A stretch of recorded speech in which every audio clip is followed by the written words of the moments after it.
Hey, welcome back, students. In this video, we're going to go ahead and focus on how to do stoichiometry type problems. And I've already got one written out for you here. We've got carbon dioxide reacting with lithium hydroxide, and that's going to form lithium carbonate and water. And we've got a very specific problem here. It's actually a word problem, kind of like what you can expect to get in future problems in quizzes and exams. But for right now, all we've got to do is focus on several parts of this. So let's go ahead and read the question. Question reads, how many moles of water are produced when 10 grams of carbon dioxide are reacted with lithium hydroxide in the above reaction? And so the key part here is to identify what it is that you start off with. And then also to identify what it is you want to find. And so what we want to find is how many moles of water are produced. So in other words, we want to know this question over here. How many of these things are going to be produced in moles, beginning with a starting amount of 10 grams, because that's how much we have to start with. And it's actually 10 grams of carbon dioxide. So what we've got here on the left-hand side is we've got 10 grams to begin with. And so if you kind of see what we've got here, what they're asking us is they want us to take an amount of 10 grams, and they want to go ahead and convert this to moles.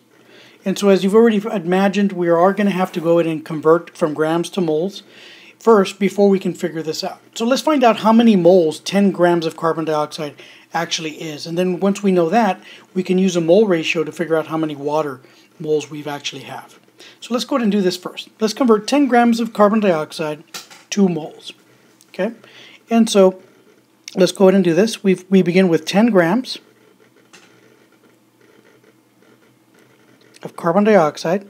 And what we need to do is go ahead and multiply this, or rather, we can multiply it, but essentially it's going to be the same thing as if we were to divide. So we're going to put 1 mole of carbon dioxide. It's going to have a very specific mass, and that particular mass is going to be when we take the mass of the carbon and the 2 oxygens together, and that molar mass is going to be 75.979. So let me just go ahead and write that now. 75.979 grams per mole of carbon dioxide. Okay, and so in fact we don't need this part here, so let me just take that off. And so that is the molar mass. Yeah, apologize for the dogs in the background, but and so when we do this, we take the 10 grams times 1 divided by 75.979. This is going to give us a number in moles of carbon dioxide, and that number is equal to 0.132 moles of carbon dioxide. So now that we're here, we know how many moles 10 grams of carbon dioxide actually is, and it's actually a very small amount, 0.132 moles to be exact.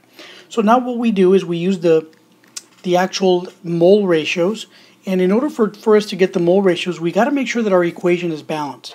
So if we look at the equation above, we can see that we've got an issue with the lithiums. In fact, if you look here, we've got 2 lithiums on the right. So we do need to add another lithium hydroxide to the left-hand side. And if we do that, that'll give us the 2 lithiums. Notice the carbons are going to be balanced as well. Now we have 2 lithiums on both sides, and we have a total of 4 oxygens on the left and a total of 4 oxygens on the right. So all the coefficients here are going to be 1, 2, 1, and 1. And so now that we have the mole ratios, or rather the coefficients for all of the compounds in the balanced equation, now all we need to do is take this number that we identified earlier, 0.132 moles, and multiply it by the conversion factor, or the mole ratio that will take us from carbon dioxide to water. Now here is very important, because what we want to do is we want to make sure that the mole ratio is written in such a way that whatever is on top is what we want. And so that's, I'm just write it here. Whatever we want goes in the numerator, and whatever we have in terms of our units is what goes in the denominator. So whatever we want in this particular case is going to be water. I'm going to make sure that whatever moles I've got, I'm going to put the moles for water up top. Okay? And at the bottom, I'm going to go ahead and put down the number of moles for what I have. And since I have carbon dioxide as a given value, the number of moles for carbon dioxide goes in the bottom. Now the numbers that go here, right here, and right here, are essentially the mole ratios. Okay, so let me make sure that you kind of see this. The mole ratio that goes here is the mole ratio for water, which is right there. Okay, and so what I'm going to do is I'm going to come in here and make sure that we actually put this in here, and that mole ratio is going to be 1. And if you look at the carbon dioxide on the other end, you're going to notice that the carbon dioxide has a mole ratio of 1 as itself, and so the mole ratio here is 1 to 1. And so if we look at this, since the relationship of carbon dioxide to water is 1 to 1, we know that if we know the moles of carbon dioxide, we also know the moles of water. And in this case, if you want to go ahead and do the math for this, 0.132 times 1 divided by 1 gives us an answer of 0.132 moles of H2O. And we see that because the moles of carbon dioxide cancel here, and they also cancel there. And what we're left with is the units of water. And that is our answer here. So go ahead and check out the next video. I've got another video prepared for you that gives you another sample problem for you to do. But I'm going to go a little bit faster in that one. And anyway, check it out, and we'll see you soon.